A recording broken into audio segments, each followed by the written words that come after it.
Mi nombre es José Carlos Basurto Cuscano, soy médico residente de segundo año de la especialidad de neurología y el tema de la ponencia es trastornos neurológicos funcionales, mitos. Al respecto, se puede decir que de forma tradicional, los pacientes con algún tipo de trastorno neurológico funcional han estado circulando entre los servicios de neurología y psiquiatría sin que ninguna de las dos especialidades tomara la responsabilidad completa sobre su manejo y seguimiento. Por este motivo es indispensable mejorar la atención a estos pacientes, dado el grado de discapacidad y el consumo de recursos sanitarios y sociales que pueden llegar a necesitar. El concepto de trastorno neurológico funcional ha evolucionado a lo largo del tiempo hasta ser considerado por la neurología moderna como una nueva y verdadera entidad con sus propias manifestaciones clínicas. Es así que pasaremos a hacer una revisión precisa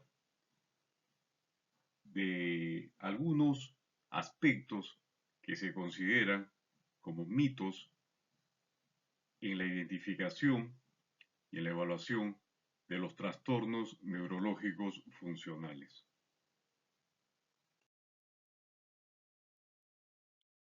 El mito número 1. Los trastornos neurológicos funcionales se diagnostican por exclusión. Eso es falso. El trastorno neurológico funcional es un diagnóstico en base a hallazgos positivos que se observan en la exploración física, como por ejemplo el signo de Hoover, como vemos en el dibujo. El signo de Hoover, tenemos a un paciente en decúbito supino y el examinador va a colocar la mano bajo el talón de la pierna que impresiona paralizada y la otra mano sobre la pierna que no presenta problemas, a modo de ejercer resistencia. Al momento que se le pide al paciente que levante la pierna sana, se detectará la presión descendente en la pierna que refiere el problema.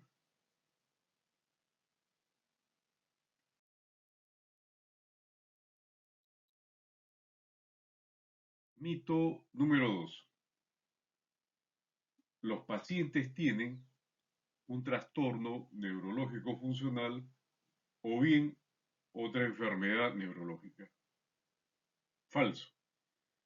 Tener otra enfermedad neurológica, por ejemplo, la enfermedad de Parkinson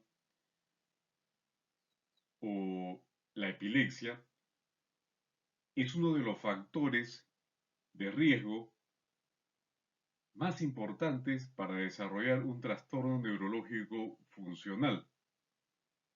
Se puede tener un trastorno neurológico funcional y otra enfermedad neurológica a la vez.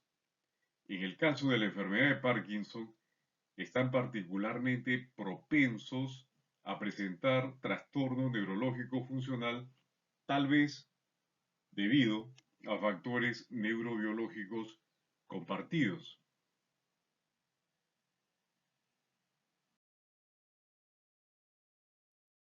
Mito 3. Unos síntomas abigarrados o raros orientan a un trastorno neurológico funcional. Eso también es falso. Hay muchas otras enfermedades neurológicas que pueden manifestarse con síntomas raros, abigarrados, es decir, con una clínica heterogénea. Los trastornos neurológicos funcionales no tienen por qué ser considerados más raros para tener mejor orientación clínica.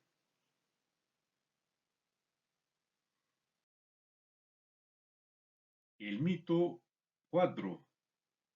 Diferentes fenotipos de trastorno neurológico funcional indican diferentes trastornos. Falso.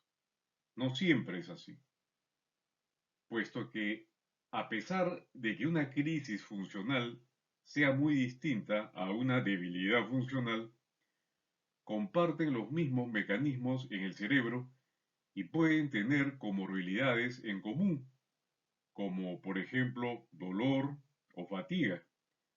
Una presentación extraña no equivale a un diagnóstico de trastorno neurológico funcional. Las diversas formas de presentación del trastorno neurológico funcional se definen comúnmente como correlatos de signos neurológicos conocidos, como el temblor funcional, la distonía, las convulsiones.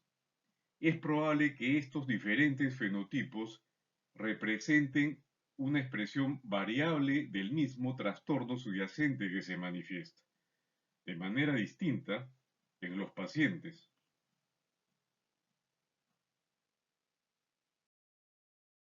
El mito 5. Los trastornos neurológicos funcionales son voluntarios. Falso. Los síntomas funcionales son involuntarios. El paciente no se los inventa.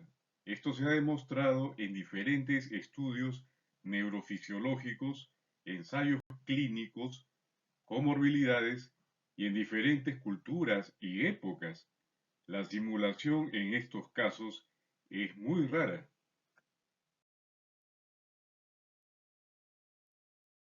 El mito número 6. Las pruebas complementarias no sirven en los trastornos neurológicos funcionales. Falso. Por ejemplo, el análisis neurofisiológico del temblor funcional puede ayudarnos a demostrar datos positivos en los casos en los que en la consulta no queda claro. Por ejemplo, casos de radiculopatía o desmielinización es un importante factor de riesgo para los trastornos neurológicos funcionales. Por lo tanto, la importancia de explicar a los pacientes por qué se están realizando investigaciones y prepararlos para posibles hallazgos incidentales. Ahora veamos el mito número 7. Es peor que se pase por alto otra enfermedad neurológica que no diagnosticar un trastorno neurológico funcional. Falso. Todo lo que sea no diagnosticar tiene consecuencias negativas para el paciente y esto también ocurre en los trastornos neurológicos funcionales, pues son entidades potencialmente tratables y cuanto antes se aborde, mejor será el pronóstico. Llegamos al mito número 8. Los trastornos funcionales son exclusivamente un trastorno psicológico. Falso. Los factores psicológicos son uno de los tantos factores y no se debe considerar el único. No es el único factor causal. Hay pacientes en los que son muy relevantes y otros en los que podrían ser menos importantes. Además, las comorbilidades psicológicas y psiquiátricas también son comunes en otros trastornos neurológicos. El trastorno neurológico funcional es complejo, es heterogéneo, con múltiples potenciales biológicos y psicológicos que varían enormemente entre pacientes. El mito número 9. El pronóstico de los trastornos neurológicos funcionales es bueno generalmente. Falso. No tiene por qué ser así.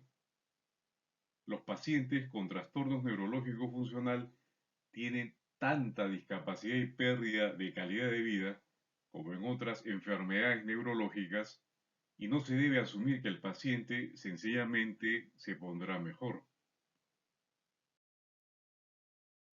Y el mito número 10. El tratamiento de los trastornos neurológicos funcionales debe ser solo psicológico. Falso. Los trastornos neurológicos funcionales necesitan un tratamiento multidisciplinario, además individualizado.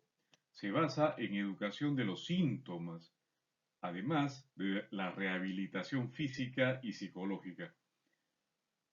Todas ellas pueden tener un papel importante. La terapia psicológica podrá jugar un rol fundamental en unos pacientes, pero quizás no en otros. Por ejemplo, es especialmente útil en las crisis de tipo disociativas. Entonces, como vemos, en el pasado se sobreutilizó el aspecto emocional, el componente psicógeno, o se les calificó de pacientes conversivos. En el presente, hay un alto riesgo de ignorar a estos pacientes y dar una explicación neurocientífica que aún dista de tener un acervo bien definido.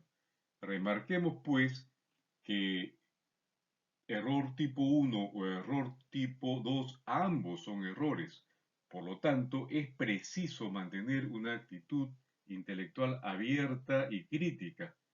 Entonces, como ven, la actitud y la práctica hacia los trastornos neurológicos funcionales está cambiando, pero todavía hay muchos mitos que los rodean y que dificulta que podamos avanzar hacia una buena práctica clínica con nuestros pacientes. Gracias.